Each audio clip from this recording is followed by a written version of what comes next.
आज हम projectile motion की बात करने वाले हैं। तो प्रोजेक्टाइल मोशन की हम इतनी बात कर लेंगे कि अगर आपने इस वीडियो को अच्छे से समझ लिया तो आपका जीरो लेवल से लेकर इनफाइनाइट लेवल तक जितने भी सवाल आपके सामने प्रोजेक्टाइल के आ रहे हैं, शायद आप उन सारे सवालों को सॉल्व कर पाएंगे if you could get every bit of whatever I am saying here. So सबसे पहले हम समझते हैं कि प्रोजेक्टाइल मोशन कब होता है। प्रोजेक्टाइल मोशन होता कब है? तो जब भी दुनिया में आपको एक्सेलरेशन कांस्टेंट दिखाई दे जाए, जब भी दुनिया में आपको सवालों में एक्सेलरेशन की वैल्यू कांस्टेंट आ जाए, तो आप ये याद रखिएगा कि एक्सेलरेशन कांस्टेंट होने पर आपके पार्टिकल का मोशन सिर्फ दो ही पॉसिबिलिटी हो सकती है। या तो उसका मोशन जो होने वाला है वो स्ट्रेट लाइन में होने वाला है, या तो उसका मोशन जो होने वाला है वो हमारा पैराबोलिक पाथ में होने वाला है। दो ही पॉसिबल पाथ हैं, तीसरा पॉसिबिलिटी आ ही नहीं सकती अगर एक्सेलरेशन कांस्टेंट रहेगा। I hope you got it. Acceleration constant में दो ही पॉसिबिलिटी है, या तो स्ट्रेट लाइन होगा या फिर पैराबोलिक होगा। कब स्ट्रेट लाइन होगा? दो केसेस में स्ट्रेट लाइन होगा, या तो यू की वैल्यू 0 होगी या यू की डायरेक्शन जो है यानी यू कैप, यू की डायरेक्शन और एक्सेलरेशन की डायरेक्शन प्लस या माइनस, यानी कि अगर यू को एक ही दिशा में फेंका गया। सबसे आसान एग्जाम्पल जो हमारे सामने प्रोजेक्टाइल मोशन का आता है वो होता है मोशन अंडर ग्रेविटी, बिकॉज वो एक कांस्टेंट एक्सेलरेशन वाला केस है। But you have to increase the level of understanding और अपने होराइजन को बढ़ाना चाहिए और आपको समझना चाहिए ये कॉन्सेप्ट आप हर उस जगह लगा सकते हैं जहां पर भी एक्सेलरेशन कांस्टेंट है। जो मैंने क्या कहा कि स्ट्रेट लाइन कब होगा? जब u इक्वल टू 0। तो ग्रेविटी में आपको फील आ सकता है अगर मैं पार्टिकल को यहां पे छोड़ूं तो उसका मोशन कैसा होने वाला है? स्ट्रेट लाइन होने वाला है, यानी एक्सेलरेशन u 0 होने पर मोशन स्ट्रेट लाइन है। या फिर मैं इसको ऊपर फेंकूं या नीचे फेंकूं, यानी u की दिशा और a की दिशा दोनों की लाइन अगर सेम है तब भी मोशन स्ट्रेट लाइन होने वाला है। And in all other cases इसका मोशन कैसा होने वाला है? ऑल अदर केसेस इसका मोशन जो होने वाला है वो पैराबोला होने वाला है, यानी उसका पाथ पैराबोला होगा। जनरली हम जब प्रोजेक्टाइल मोशन की बात करते हैं तो वो पैराबोलिक मोशन की बात कर रहे होते हैं, पर किसी भी मोशन को आप एनालाइज कर रहे हो, एक्सेलरेशन अगर कांस्टेंट है तो आप उसको प्रोजेक्टाइल की तरह ट्रीट कर सकते हैं, चाहे कोई भी सवाल हो। आई होप ये बात आपको प्रोजेक्टाइल मोशन की परिभाषा क्लियर होगी। क्या मेरी बात समझ में आ रही है? मैं एक एग्जाम्पल से आपको समझाने की कोशिश करता हूं। फॉर एग्जाम्पल, अगर मान लो इधर की तरफ हवा के कारण एक्सेलरेशन 5 मीटर पर सेकेंड स्क्वायर का आ रहा है और नीचे की तरफ ग्रेविटी के कारण एक्सेलरेशन 10 मीटर पर सेकेंड स्क्वायर का आ रहा है, और एक पार्टिकल को यहां से छोड़ दिया गया तो वो हवा भी उसको उधर ले जाएगी, ग्रेविटी उसको नीचे ले जाएगी। तो what kind of path it is going to follow? तो क्या इसका सवाल क्या आंसर होने चाहिए? बताइए, गेस करिए क्या होना चाहिए। हाँ, अब ध्यान से समझिएगा। आप में से बहुत सारे लोगों को लगा होगा कि इसका पाथ पैराबोला होने वाला है, पर इसका आंसर है स्ट्रेट लाइन, क्योंकि अगर आपने इस बात को सही से समझा है तो समझ में आ गया होगा। क्या इसका एक्सेलरेशन 5 इधर और 10 इधर है, पर रिजल्टेंट एक्सेलरेशन क्या कांस्टेंट है? यस, कांस्टेंट है। और क्या इसकी इनिशियल वेलोसिटी 0 है? यस, 0 है। तो इस कैटेगरी में आएगा, यानी उसका पाथ कैसा होने वाला है? Straight line. यानी कि नेट एक्सेलरेशन जो इसका 5 इधर की तरफ है और 10 इधर की तरफ है, यानी नेट एक्सेलरेशन इधर की तरफ है, ये इस दिशा में सीधा जाके गिरेगा जमीन पर। यानी इस केस में वो सीधा जाके गिरेगा जमीन पर और उसका मोशन कैसा होने वाला है? Straight line. I hope it is clear कि कब स्ट्रेट लाइन होगा और कब पैराबोला होगा। इसके अलावा तीसरी पॉसिबिलिटी नहीं आती। The first thing you have to understand. Second thing जो आपको समझ में आनी चाहिए कि दुनिया में जब भी एक्सेलरेशन कांस्टेंट हो तो you can use equation of motion. Equation of motion इस्तेमाल कर सकते हैं। ये भी बहुत इंपॉर्टेंट बात है, देख लीजिएगा पूरा वीडियो, नहीं तो कोई फायदा नहीं होगा, और देख लेंगे तो शायद आप सारे सवाल कर पाएंगे। Equation of motion in vector form आप इस्तेमाल कर सकते हैं। What does vector form means? आप कहते हैं इक्वेशन यूज कर सकते हैं, vector v is equal to vector u plus vector a times t, और दूसरी यूज कर सकते हैं वेक्टर s is equal to vector u times t plus half vector a times t square. ये इक्वेशन इस्तेमाल कर सकते हैं। And the third is v square equal to u square plus 2a dot s। ये तीन इक्वेशन आप इस्तेमाल कर सकते हैं वेक्टर फॉर्म में, और इससे आपके सवाल बहुत आसानी से सॉल्व हो जाएंगे। यानी कि जब भी एक्सेलरेशन कांस्टेंट होगा, what we can use equation of motion in vector form. इसका एप्लीकेशन करके दिखाता हूं मैं कैसे होगा। तो अपन क्या करते हैं, मान लो एक सिंपल सवाल की बात करते हैं। एक पार्टिकल को फेंका गया u स्पीड से और थीटा एंगल पे फेंका गया, और पूछा कि जमीन पर वो कब गिरेगा और कहां गिरेगा। तो ऑब्वियसली ये प्रोजेक्टाइल में आपने सर ने कंपोनेंट कर करके इसका फॉर्मूला रेंज का, टाइम ऑफ फ्लाइट का निकाला हो, पर आपको कोई फॉर्मूला याद करने की जरूरत नहीं है, आप आराम से सवाल सॉल्व कर सकते हैं। क्या पूछा गया है कि कब और कहां जमीन पे गिरेगा, और इधर फेंका गया थीटा एंगल पे, acceleration due to gravity g downward है। तो मुझे पता है vector s is equal to vector u t plus half vector a t square. तो आपको ये पता है कि इस वेक्टर और इस वेक्टर का एडिशन ये वेक्टर आने वाला है। आपको वेक्टर एडिशन करना आता है कि पहला वेक्टर जहां खत्म होता है, दूसरा वहां से जोड़ते हैं, तो ये इसका रिजल्टेंट होता है। ये वेक्टर एडिशन का बेसिक फंडामेंटल आपको पता है। तो अब मैंने कहा यूटी वेक्टर की दिशा किधर होगी, इधर की तरफ ही होगी। कितना बड़ा है मुझे नहीं पता। Half g t square vector की दिशा किधर की तरफ होगी, जी नीचे की तरफ है, हाफ तो कांस्टेंट है, टी स्क्वायर कांस्टेंट है, तो हाफ जी टी स्क्वायर की दिशा किधर की तरफ होगी, नीचे की तरफ होगी। और एस किधर होगा, हॉरिजॉन्टल होगा, क्योंकि जमीन पे गिर रहा है। तो यानी ये यूटी वेक्टर बनाया, ये बनाया हमने दूसरा vector half g t square vector, और ये हमारे पास हो गया एस वेक्टर, ये हमारे पास एस हो गया। अब आपको कुछ भी निकालने को पूछेगा, रेंज निकालने को पूछे, टाइम ऑफ फ्लाइट, अब आपका ये ट्रायंगल है जिससे आपको सॉल्व करना है, ये लंबाई यूटी है, ये लंबाई हाफ जी टी स्क्वायर है, ये लंबाई एस है। तो अगर आप इस ट्रायंगल में देखेंगे तो you can write sine theta is equal to, sine theta is perpendicular upon hypotenuse, तो आपके पास आ गया half g t square upon u t इस ट्रायंगल में। तो इससे साफ साफ टी की वैल्यू आ गई 2u sin थीटा बाई जी, जिसका एक फॉर्मूला आपने याद किया होगा वर्टिकल हॉरिजॉन्टल कंपोनेंट ब्रेक करके, एंड यू गॉट दिस। और इसके अलावा अगर कोई पूछेगा f कितना है, once you know the value of t, ut cos theta is s, तो रेंज भी निकल गई। ऐसे सारे सवाल बहुत काम आता है ये मेथड जब आप सवाल सॉल्व कर रहे होंगे इंक्लाइन प्लेन पे। एंड अगर आपको सही से थोड़ा वेक्टर आता होगा तो शायद आप प्रोजेक्टाइल के जितने भी सवाल आपके सामने आएंगे सबको इस वेक्टर मेथड से सॉल्व कर सकते हैं। थोड़ा सा उसके लिए मेहनत करनी पड़ेगी, सोचना पड़ेगा, we can get the answer. जैसे एक और सवाल के थ्रू मैं आपको समझाने की कोशिश करता हूं वेक्टर मेथड का। उसने बोला गया कि एक पार्टिकल को 50 मीटर पर सेकंड से 60 डिग्री पर फेंका गया, और पूछा गया कि कब ये हॉरिजॉन्टल से नीचे गिरते समय 30 डिग्री का एंगल बनाएगा। तो 60 डिग्री पे फेंका गया, ये यूं जाके ये गिरेगा। पूछा कब ये हॉरिजॉन्टल से 30 डिग्री का एंगल बनाएगा, यानी v इसका कब होगा ऐसा। तो अब हमने कहा ठीक है भैया, ये इसका u दिया हुआ है, तो हमें पता है वेक्टर v बराबर vector u plus vector at। तो इसको बनाते हैं, इस वेक्टर डायग्राम बनाते हैं। u हमारे पास इधर की तरफ हो गया 50, at हमारे पास इधर हो गया 10t, g की वैल्यू 10 मान ली मैंने, और ये हमारे पास v हो गया। ये एंगल दिया हुआ है 30, ये एंगल दिया हुआ है 60, तो टोटल 90 हो गया, और ये एंगल हो गया 30। अब आपको पूछा कितने समय बाद, तो अगर आप ये राइट एंगल ट्रायंगल यहां पे देख रहे हैं तो cos 30 is equal to 50 upon 10t base upon hypotenuse. तो cos 30 की वैल्यू आपने लिखी, cos 30 is equal to 50 upon 10t, and इससे आपने t की वैल्यू निकाल दी 5 बटे cos 30। cos 30 आपको पता है √3/2 हो गया, तो आंसर आपके पास आ गया 10/√3 second, and you got this answer. I hope this vector method is clear. तो इसका इस्तेमाल आप कब कर सकते हैं, whenever you find acceleration is constant. This is second learning you have to understand.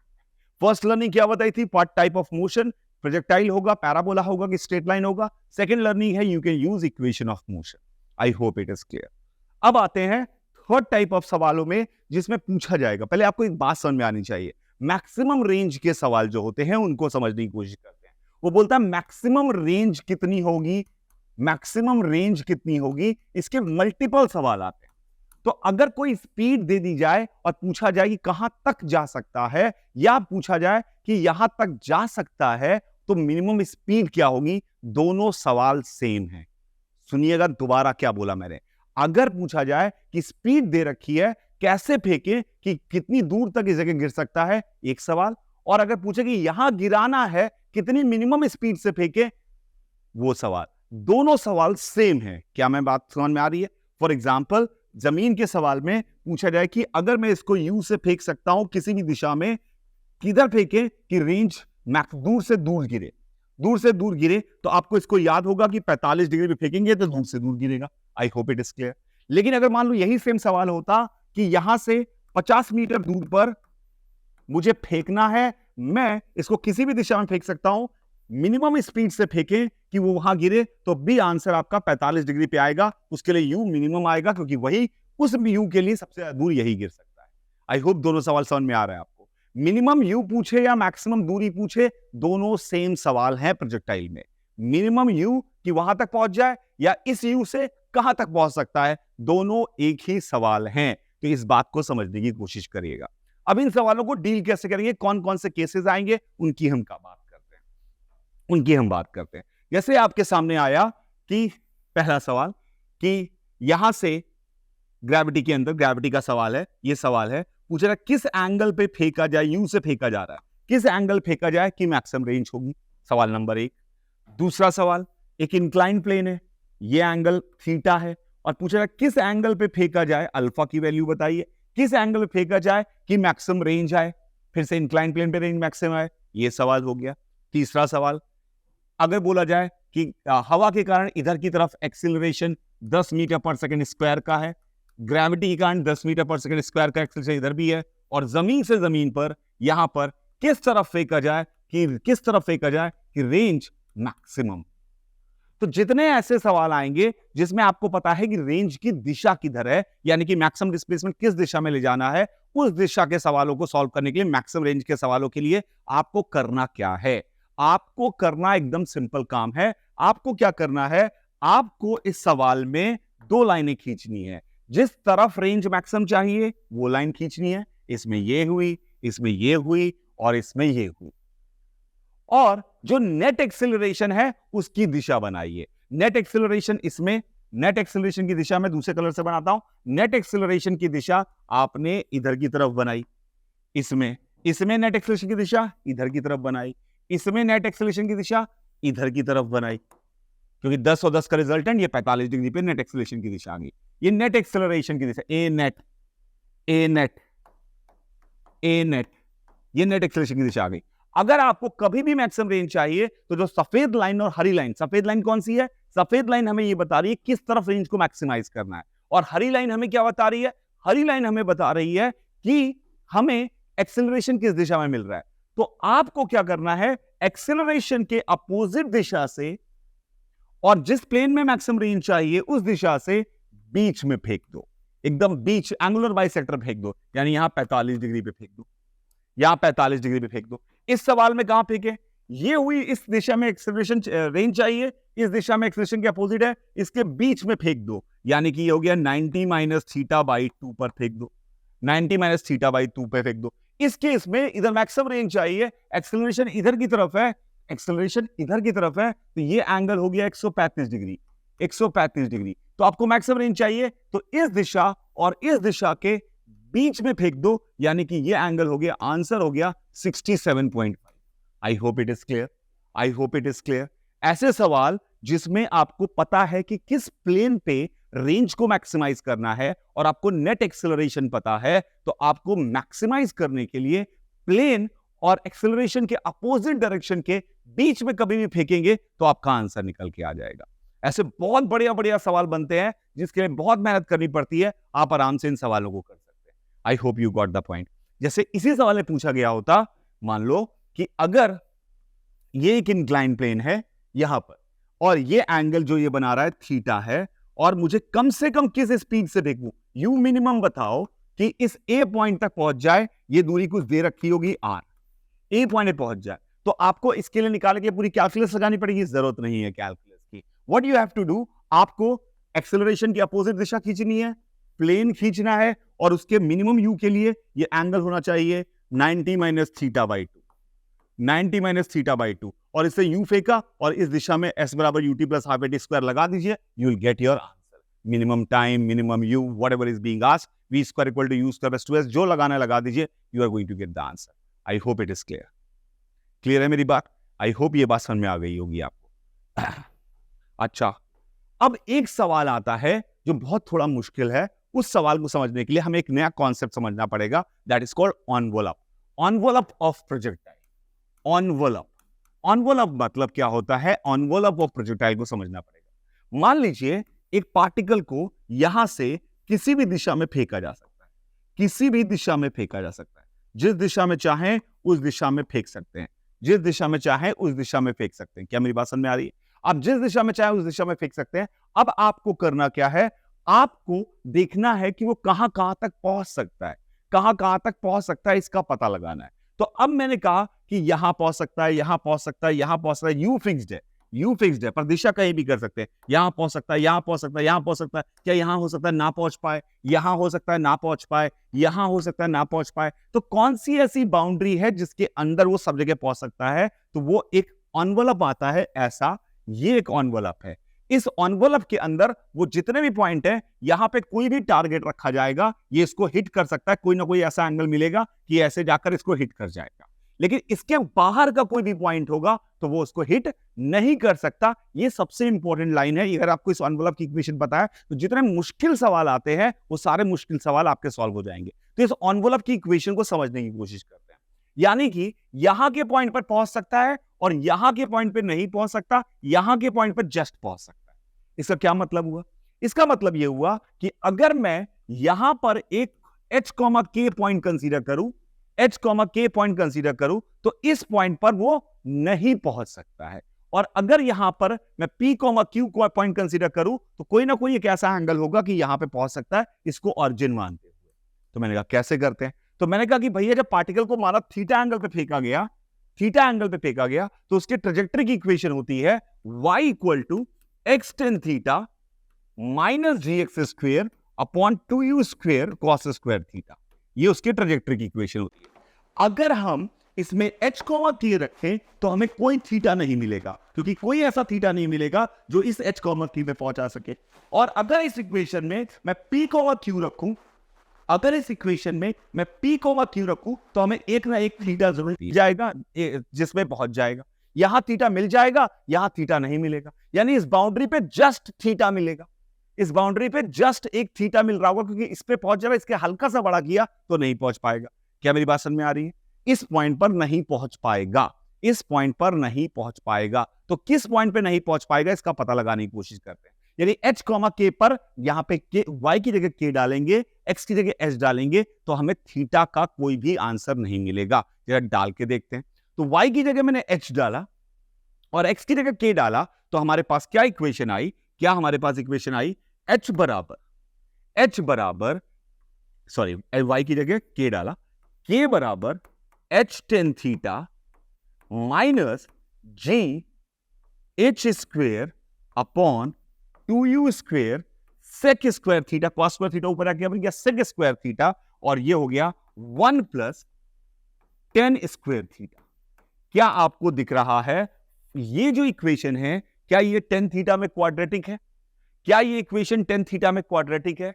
अगर इस tan थीटा में क्वाड्रेटिक है और इसमें कोई सॉल्यूशन नहीं मिल रहा है, यानी कि tan थीटा की कोई रियल वैल्यू नहीं मिल रही है, इसका मतलब ये हुआ कि इस क्वाड्रेटिक इक्वेशन का tan थीटा में जो क्वाड्रेटिक इक्वेशन बनी है, इस क्वाड्रेटिक इक्वेशन का डिस्क्रिमिनेंट जो होगा वो लेस देन 0 होगा।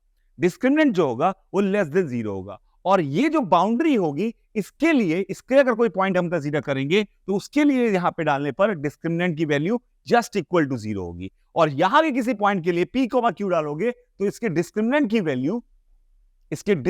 वैल्यू पॉजिटिव आएगी, यानी कि हमें 2 सॉल्यूशन मिलेंगे। इसका मतलब है इसके इधर कोई सॉल्यूशन नहीं, यहां पे 2 सॉल्यूशन और इसमें 1 सॉल्यूशन मिलेगा। तो अगर मुझे इस कर्व की इक्वेशन निकालनी है, इस कर्व की इक्वेशन निकालनी है, तो इसमें क्वाड्रेटिक जो बनी है tan थीटा में, इसका डिस्क्रिमिनेंट की वैल्यू को 0 कर देते हैं। और इसके डिस्क्रिमिनेंट की वैल्यू को 0 करने पर आप खुद से चेक करिएगा, इस डिस्क्रिमिनेंट की वैल्यू 0 करके उसका इक्वेशन क्या आ रहा है। वो जो इक्वेशन है वो भी एक पैराबोला आती है, और वो जो पैराबोला है वो एनवलप है।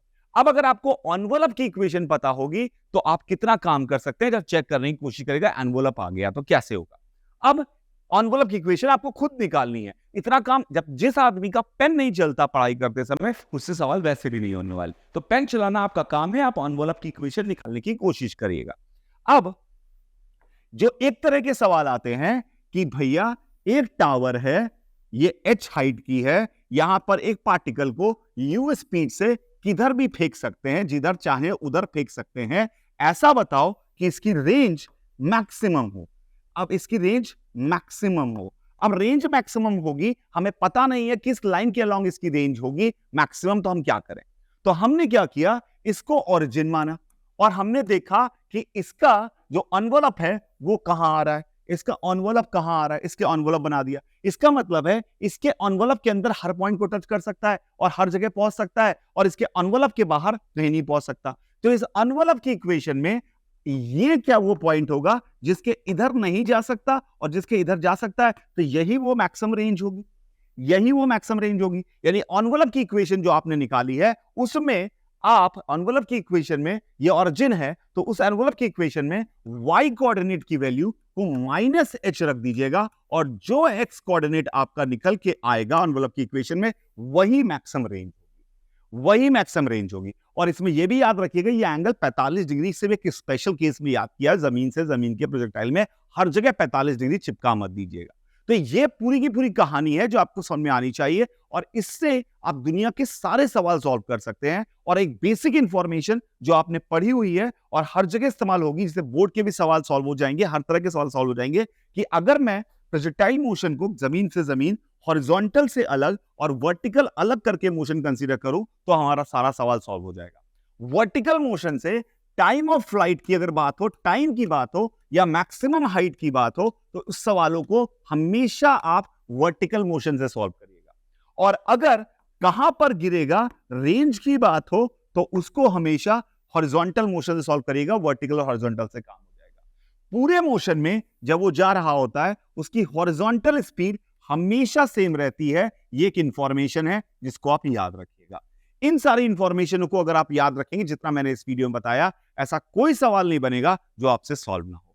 प्लीज ट्राई करिएगा, दोबारा देखिएगा, नोट्स बनाइएगा और सवालों को अटेम्प्ट करिएगा। इन्हीं में से कोई नॉलेज आपका इस्तेमाल होकर सवाल सॉल्व हो जाएगा। और अगर नहीं आ रहा है तो आप अपने सवालों को हमारे टेलीग्राम चैनल पर भेज दीजिएगा, जिस टेलीग्राम चैनल का नाम लिंक भी हम डिस्क्रिप्शन में डाल दे रहे हैं, आप उसको देख लीजिएगा, वहां पे सवाल भेजिएगा। I am definitely somebody from ISEC will definitely give the solution of that question.